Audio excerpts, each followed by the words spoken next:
using tennis as a metaphor for life, people might focus on competition as the underlying theme. I go down to a more primary level. I say it's interaction. And what is the interaction telling us or teaching us? Is teaching us to be very attentive of the other person's bodily movements, facial expressivity, muscle tension, gait. So we're picking up all these cues through our own neuroception uh, we have to now interpret. So we start to interpret our body reaction to a person who may make an aggressive behavior towards us. And we have to now deconstruct that before we react on an impulsive, reflexive level.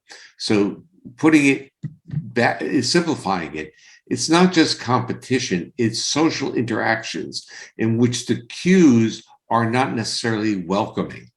And in a sense, that's what competition is.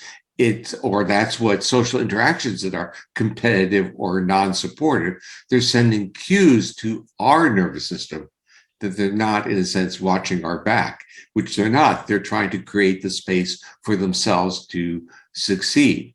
I would basically say, in general, all work or many work environments in which evaluation is the constant underlying theme parallels this. So it's not like we can give up our vigilance or our hypervigilance.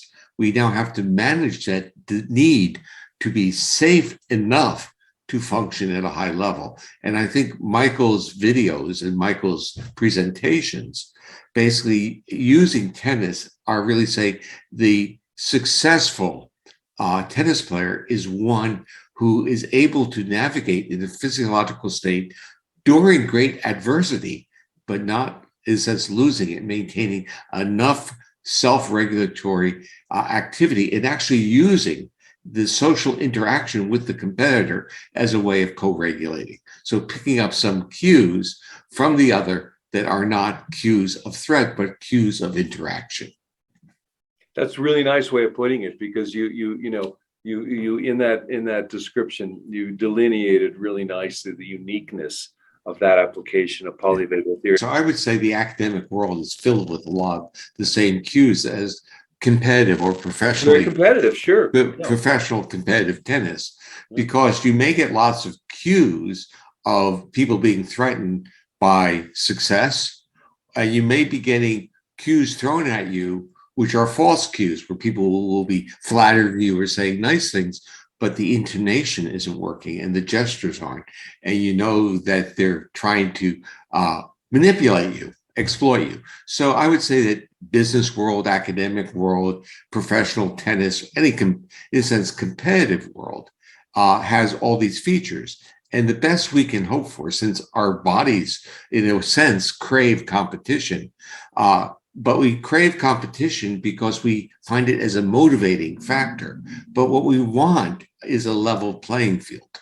We want a level playing field where we can express ourselves well and feel good, even if we don't win. And it's a very complicated world to say, I love to compete, but I don't need to win. And I, in a sense, love competition, but I don't need to win, because competition pulls things out in me that wouldn't come out if I weren't being competitive. We crave level playing fields. We crave I would say, the excitement, the exuberance of fair competition. In business, this is not always the case, and in academics, it's not the case, because I often say that the people who succeed in those dimensions or those areas often haven't had the history of success on a level playing field.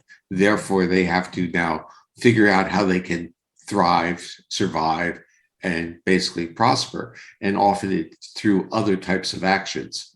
That's a big difference between the types of competition, because I would argue that we crave that level playing field because we can play there. You can't play when you don't know when the field isn't level, right? The important point is the level playing field allows features that we call play to Yeah. emerge. Not play, I'm playing in a competitive market or playing this, but the aspect of playing, which Like the has play zone play, reciprocity. like Michael's play zone play. Yeah, I mean, it's right. really the emergent properties of Exactly, ventral exactly. plus sympathetic. Yeah. And even in academics, when you have that, you basically have dialogue with colleagues where you're criticizing each other. But what you're doing is identifying vulnerabilities, and then you're trying to counter a way of saying those aren't vulnerabilities. You're not understanding me. So you get the same type of back and forth. You're basically volleying. And the issue is to create that volley back and forth reduces the distance in understanding one's position from the other person. Yeah. Yeah. It's playful. It can It's be playful, exactly. but it takes a person to understand what play is without taking the cues of the volley as if it's threat and aggression.